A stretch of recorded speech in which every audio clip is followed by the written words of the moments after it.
The Ukrainians have outperformed by every possible measure. The Russians have underperformed by every possible measure. The Americans have gotten involved in a way that I don't think anyone thought was possible.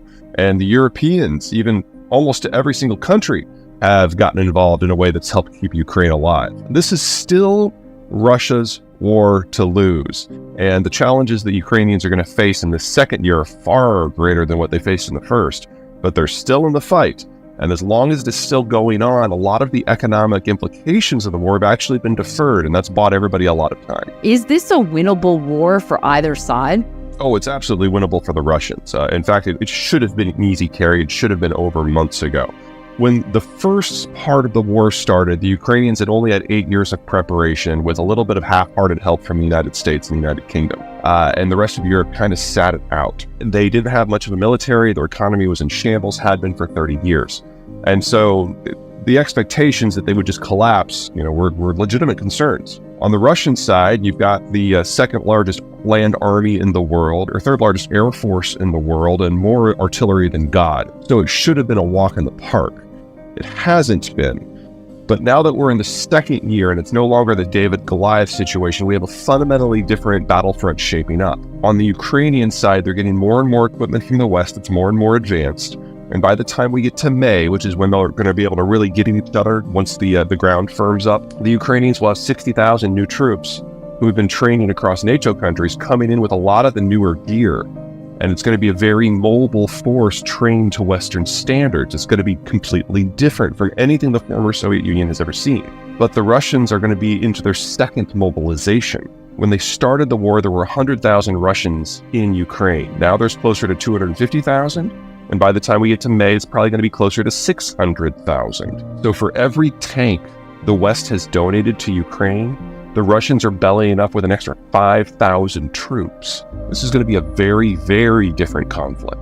Do they have the resources, the economic resources to continue? And if not, do they get aid from somewhere else? Privation is a Russian national pastime. So something like an economic recession or depression, which we really have not seen yet in Russia, is not going to slow them down at all. They have 50 years of Soviet legacy to burn through. And yes, they're burning through it at a fast rate, but they've only recently really started to spin up their military-industrial complex. So I don't think they're going to run out anytime soon. They discovered that the equipment that they were buying for the North Koreans wasn't all that, because, artillery shells after a couple of decades kind of degrade, and the North Koreans were giving them the really old stuff. So that's probably tapped out. In the case of Iran is not capable of mass production of their suicide drones. So the discussion now is to build a facility within Russia that can mass manufacture Iranian technology, which is just hilarious to say that out loud, but that's where we are. The big question is China. Now, in a sane universe where China is interested in its national and economic survival and success, the Chinese wouldn't even consider this. But that's not the world we're in. Chairman Xi has so purged the Chinese system of anyone who's capable of conscious thought that it is now just him. And in a cult of personality governing system, all it takes is some dumbass bureaucrat to think that doing this will stick it to the United States' eye, and so that is what the great leader wants, and to send a few cargoes of weapons. And I'm very concerned that that's exactly what's going to happen this year, that without any approval from Xi, someone within the bureaucracy is going to take this inflammatory action and force then the United States to do things. And that's exactly what we saw with the balloon fiasco. There's a balloon that's 350 feet across, dangling something the size of an Embraer jet that you can see with the naked eye, and it completely torched bilateral relations. And it was the intelligence find of the decade for the United States, because we basically flew a spy plane over it and a spy helicopter under it for 9 days and got more information on Chinese capabilities and routing and cryptography than we had in the last decade. But some idiot in the Intelligence Bureau thought it was a good idea. But they realize now that there is no technological future. Biden's killed that. There is no energy future because the Russians are killing that. And there is no financial future because they have killed that themselves with their housing market. They realize that their whole system now is teetering on the edge. And they really, really need to ratchet it down if they're going to have a chance here. Because if the Americans are not part of the solution, there is no solution for them. We control the sea lanes. We control the energy in the agricultural markets. We're their largest consumer base. We're the source of most of their technology. They have to have a relationship. And then the balloon fiasco happened. So the ability of the decision-making apparatus in China to make basic functionality of the system, that's now gone. And since Xi no longer has advisors that are worth their skin, it's got to all come direct from him. And, let's assume that he's the smartest leader in world history. He's still only one guy, and he's got to personally manage every single detail of a multi-trillion-dollar economy. Of course he's going to fail. So most Russian crude that is in Western Siberia is produced in permafrost. And so if there's any appreciable takedown of takeaway capacity because of boycotts or sanctions or whatever else, the pressure builds back up in the wells until you get to the permafrost, and the wells freeze shut. The water that comes up as a byproduct of oil production turns into ice, and when water freezes into ice, it expands and it pops the pipes. We know this because it happened in 1992, and it took the fields offline for 30 years. Now, in Russia, to this point, that has not happened because they do have a little bit of a swing production. There's about 1 million barrels a day in the western part of the country that is not in permafrost. And that they can turn off and on. That 1 million barrels a day had already gone offline. And the next incremental barrel was in the danger zone. But the Europeans designed their sanctions specifically to allow crude to keep flowing. They're trying to reduce Russia's money, but they're not trying to destroy themselves. And so they started bringing that 1 million barrels a day of swing production back online, and they've never gotten to that threshold again. Until now. Now probably 700 to 800,000 of that swing is offline again. And we're now in an environment where every reinsurance company in the world has said we're not going to insure any Russian vessels whatsoever. So the danger is still there. And with the insurance now coming from Indian and Chinese and Russian government entities that have never offered maritime insurance before, all it's going to take is one incident somewhere for us to get back to that scenario, but it hasn't happened yet. That's oil. Natural gas is actually simpler. The Nord Stream pipeline is gone. That was the single largest trunk line for natural gas transport in the world, and it was 40% of Germany's total demand. And when it went offline, we saw natural gas prices in Germany rise by roughly a factor of 8. Now, if you look at natural gas prices today, you will notice that they're pretty low, but 3 things have happened that are not sustainable. Number 1, temperatures in Europe have been 30 degrees above average for almost 8 weeks, historically unprecedented. So demand is lower on the consumer side. China was in lockdown for most of that period and still hasn't spun up all the way. So global demand for liquefied natural gas has been low. But third and most importantly, the Germans shut down their industrial space. They're not making fertilizer or smelting aluminum or forging steel right now. So it's come at the cost of German heavy industry. And German heavy industry is not like American heavy industry. For us, that's an economic sector into itself. Some imports, some exports, some deals with the U.S. domestic economy. Not in Germany. In Germany, the natural gas isn't just used for power. It's used to make the base materials in the petrochemical system that then inform their entire manufacturing sector. And without that, there is no German manufacturing sector. So BASF is physically dismantling their industrial plant within Germany and shipping it to other places, most notably Louisiana, to tap places where there still is natural gas, hoping that they can ship the chemicals back to their home country to save their economic system. But that would require a build out in Louisiana that happens faster than what the Nazis did during World War II. So we're probably at the beginning of the end of the entire German industrial model. All they've managed to do is delay it just a little bit, and that's largely because of weather. And the first thing I want to discuss is this great transition we are seeing in the workforce.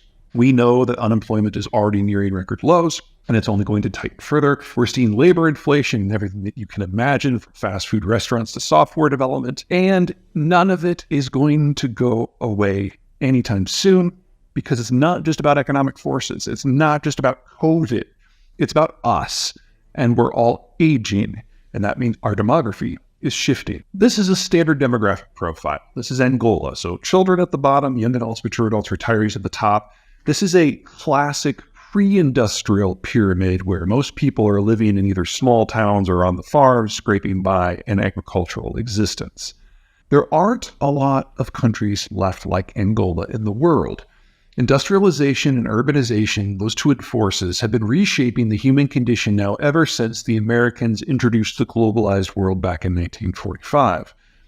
And as populations age and as they urbanize and as they industrialize, they have fewer kids, which means that wide section at the bottom starts to narrow. And if birth rates stay low, if people keep having fewer kids, eventually you get more mature adults than young adults and children. And that's a situation in Italy today. This is a country that has now aged past the point of any hope of natural population resurgence, because now that bulge in the population is above the age of people that can have kids in large numbers. Now, here in the United States, we're not nearly that far.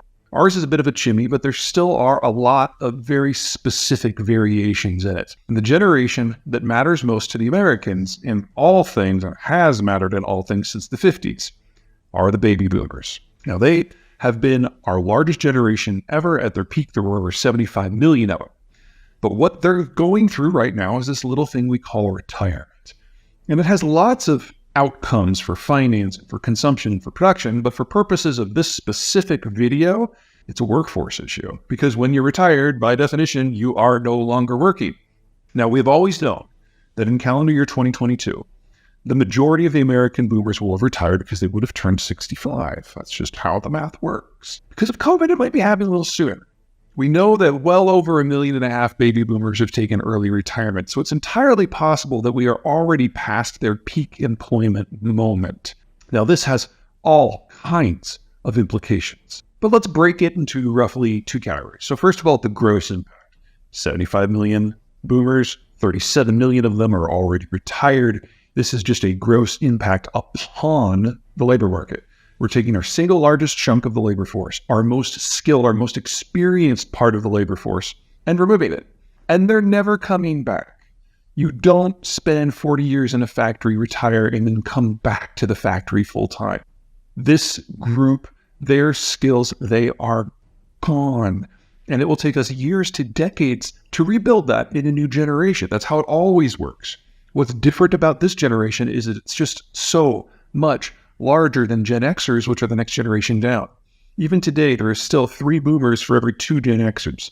And that is something that is going to push up, their absence is something that is going to push up labor costs for decades to come.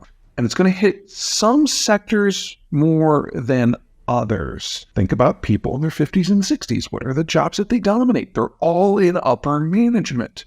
So if we take all of the people who are running our economy right now and remove them, the next generation, Gen X, simply does not have enough feet to fill those shoes. So we know we are looking at deep structural issues at the top of every company. And it's not just in management. We became convinced at some point in the 60s, 70s, and 80s that white-collar work is where your suits and your kids.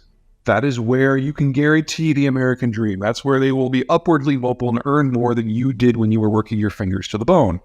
And this push from blue-collar to white-collar meant that starting with Gen X and moving to the current generation, we have seen a steady drop-off in interest in the sorts of jobs that provide the nuts and bolts for the economic system. Blue-collar of all type, but specifically in trades such as carpentry and welding and drywall work and construction. We just have seen a collapse in the availability of staff. Well, the baby boomers were the last generation that had a deep cadre within them to fill these roles. And now they're all leaving. So not only are we looking at a general reduction in the size and skill of the labor force, we're taking some huge melon scoops out of some sections that were already under a lot of price pressure. And probably the one that had the most price pressure is one that's critical to everyone, not construction, not carpentry, trucking. The United States transports roughly half of all of its cargo by weight, by truck. Something like 70% by value. And truckers do not simply drive from point to point. This is not an easily automated and replaced job because they're also inventory managers and mechanics. It's a combination, a complex mix of blue-collar skills that is now leaving the workforce. Now, I'm sure a lot of you have noticed that it's not just American baby boomers who do this. We also get a lot of Mexican truck drivers in the United States. But check this out. Roughly 25 years ago, in 1995, the Mexicans had the tequila crisis. And one of the many, many government responses to that financial crisis was to double down on operationalizing the new NAFTA accords. Mexico began the large-scale process of urbanization and industrialization, and the birth rate dropped. It's been dropping for 25 years, which means that we're not exactly running out of Mexicans. It's not that bad. Net migration from Mexico to the United States has been negative for 10 of the last 11 years, and it'll probably never be positive again. So the population that the United States has relied upon to supplement the baby boomers and all those blue-collar jobs, most importantly, including trucking, it simply doesn't exist anymore. We have to do without, because Central America got the Central American Free Trade Agreement just a few years after the Mexicans started operationalizing NAFTA. So I know we're seeing all these headlines of swarms of convoys coming north and trying to cross the border. And yes, that is real. And yes, that is something we need to deal with. But it's not going to last much longer, because those same two twin forces, industrialization and urbanization, have now gutted the birth rate in Central America as well. Again, we're not quite running out of these people, but the volume that we have become used to, the volume that has shaped our economy to its current form, simply isn't there anymore. And in the sectors that they've contributed the most, blue-collar trucking, agriculture, the numbers just aren't there anymore, and we simply need to get by in a different way, because these populations will never increase again. Or maybe I'm wrong, and we're going to have a massive baby boom tomorrow. They're not going to be able to drive a truck for 20 years. This is our new normal. So why am I bringing up trucking specifically, aside from just the sheer volume of stuff we move about on the roads? Well, the world is deglobalizing. China is no longer a reliable partner. And in any world where the Americans are not providing global security, the ability of moving parts around on a global basis to participate in complex supply chains becomes questionable.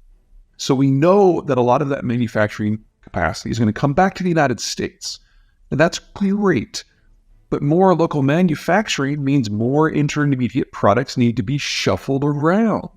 And we're talking about building out the American industrial plant by a factor of 100% in the next 5 to 10 years. At a minimum, that means we need to expand our internal cargo transport capacity by half. That's going to take a lot of truckers. Now, there is one technology out there that looks very promising. It's called convoying. And basically, you get one dude in a truck, and then 3, 4, 5 other trucks follow that truck nose to tail. And so the one guy can manage the inventory and the mechanical capacity, the repair capacity that is necessary to maintain multiple trucks. The convoy won't move quite as quickly, but you can do it with fewer staff. Now, each one of these groups, each one of these convoys is going to require a software engineer on site for a minimum of the first 10 years of this technology. So not only you're going to have your roughneck, your blue-collar worker, you have somebody locked in a closet basically coding all day long. This can be done with the technology that we have. This can be done with the workforce that we have. But it does require Congress figuring out who's actually liable for certain things when it comes to automation. And as we all know, Congress moves very, very rapidly.